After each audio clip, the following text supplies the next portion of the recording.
আসসালামু আলাইকুম প্রিয় শিক্ষার্থী বন্ধুরা, আমি গোলাম তাওসিফ আবারও তোমাদের সামনে। সো আমরা এর আগের দিন রাইট ফ্রম ভার্বসের পার্ট 1 দেখেছি। আজকে রাইট ফ্রম ভার্বসের দ্বিতীয় পার্টটি আমি তোমাদেরকে দিতে যাব। সো দ্বিতীয় পার্টেই আমি তোমাদেরকে সিন্স সম্বলিত রুলস নিয়ে আলোচনা করতে যাব। সো আমরা শুরু করি। আমরা আজকে আলোচনা করব সিন্স রুলসটা নিয়ে। আসলে আমরা জানি সিন্সের রুলস যদি আসলে অনেকে অনেকভাবে পড়ায়, সো এটা আসলে আমার কাছে বেশ কম্পারেটিভ লাগে। সো তাই আমি আমার একটি শর্টকাট একটি টেকনিক নিজে ব্যবহার করে পড়াশোনা করেছি। সো আমি তোমাদের জন্য সেই শর্টকাট টিপসটা দিতে যাচ্ছি।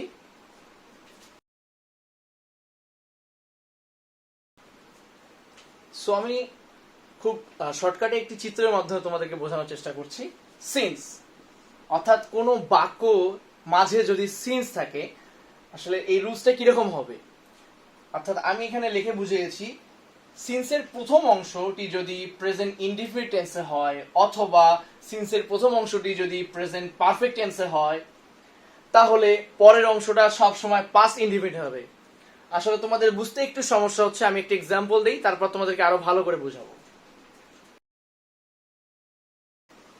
সো বাক্যটায় দেখতে পাচ্ছি, it is many years since I met her.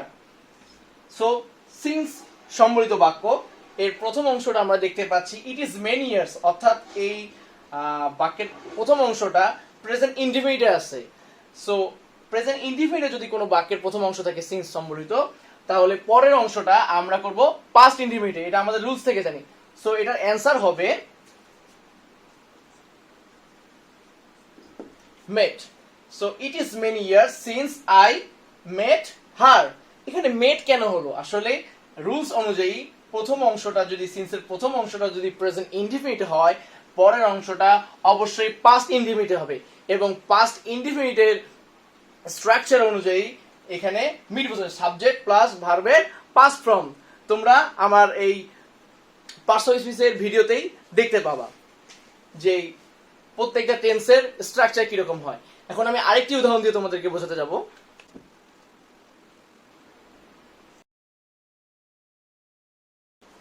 So এখানে বাক্যটা আমরা দেখতে পাচ্ছি, many years have passed since her father see her daughter. এখানে বাক্যটা আমরা কি দেখতে পাচ্ছি, সিন্সের প্রথম অংশটা মেনি ইয়ার্স হ্যাভ পাস্ট, এটা রয়েছে প্রেজেন্ট পারফেক্ট টেন্সে। সো আমরা রুলস অনুযায়ী জানি, এখানে আমরা উপরেই দেখতে পেয়েছি, সিন্সের প্রথম অংশ যদি প্রেজেন্ট ইনডিফিনিট বা প্রেজেন্ট পারফেক্ট টেন্সে হয়, সিন্সের পরের অংশটি পাস্ট ইনডিফিনিট টেন্সের রুলস অনুযায়ী হবে। সো পাস্ট ইনডিফিনিট টেন্সের রুলস অনুযায়ী হার ফাদার সি। এখন এখানে পাস্ট ইনডিফিনিট রুলসটা কি আমরা রুলসগুলো জানি, সাবজেক্ট প্লাস ভার্বের পাস্ট ফর্ম। সো এই ক্ষেত্রে এটার অ্যান্সার হবে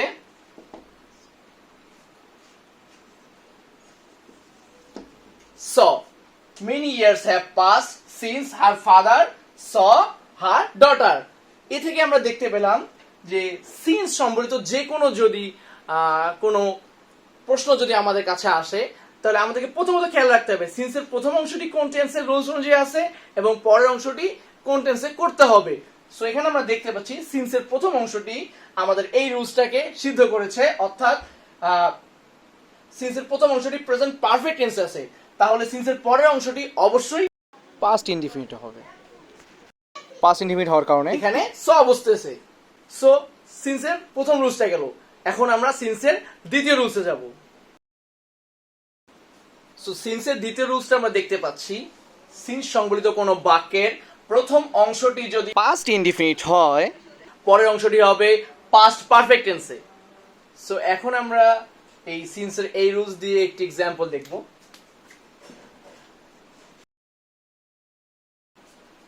সো এখানে আমরা দেখতে পাচ্ছি, it was many years since she came to Dhaka. So সিন্সের এই রুলস অনুযায়ী আমরা প্রথমে দেখব সিন্সের প্রথম অংশটি কোন টেন্সে আছে। So it was many years, so টেন্সের স্ট্রাকচার অনুযায়ী এই বাক্যটি আছে পাস্ট ইনডিফিনিটে। সো আমরা রুলস অনুযায়ী জানি সিন্সের প্রথম অংশ যদি পাস্ট ইনডিফিনিট থাকে, তাহলে পরের অংশটি অবশ্যই পাস্ট পারফেক্ট হবে। সো পাস্ট পারফেক্টের রুলস অনুযায়ী সো আমাদেরকে এখন এটা সলভ করতে হবে। সো পাস্ট পারফেক্টের রুলসটা আমরা জানি, সো যদি তোমরা না জেনে থাকো তাহলে আমরা এই ভিডিওতে তোমরা দেখবে। সো পাস্ট পারফেক্টের রুলস অনুযায়ী সাবজেক্ট প্লাস হ্যাড প্লাস ভার্বের পাস্ট পার্টিসিপল ফ্রম। এখানে শি আছে, শির সঙ্গে হ্যাভ না হ্যাজ বলবে, শি যেহেতু সিঙ্গুলার নাম্বার তাই এর সঙ্গে হ্যাড বসে। আর ভার্বের past participle form come, came, come, অর্থাৎ it was many years since she had come to Dhaka. এই যে সিন্সের এই রুলসটা দেখলাম, এই রুলসটা পুরোটাই ফলো করলো। সো প্রিয় শিক্ষার্থী বন্ধুরা, সিন্স সম্বলিত যে কোনো বিষয়ে আমাদেরকে প্রথমত লক্ষ্য রাখতে হবে সিন্সের প্রথম অংশটি কোন টেন্স অনুযায়ী আছে এবং পরের অংশটি কোন টেন্স অনুযায়ী আছে। সো প্রথম অংশটি আমরা যখন দেখতে পারবো কোন টেন্সের রুলসকে ফলো করেছে, তাহলে আমরা রুলস যেহেতু দুইটি দিয়েছি ওই দুটি রুলস অনুযায়ী খুব সহজেই সিন্সের যে কোনো যদি প্রশ্ন আসে তোমরা সলভ করতে পারবে আমি আশা করছি।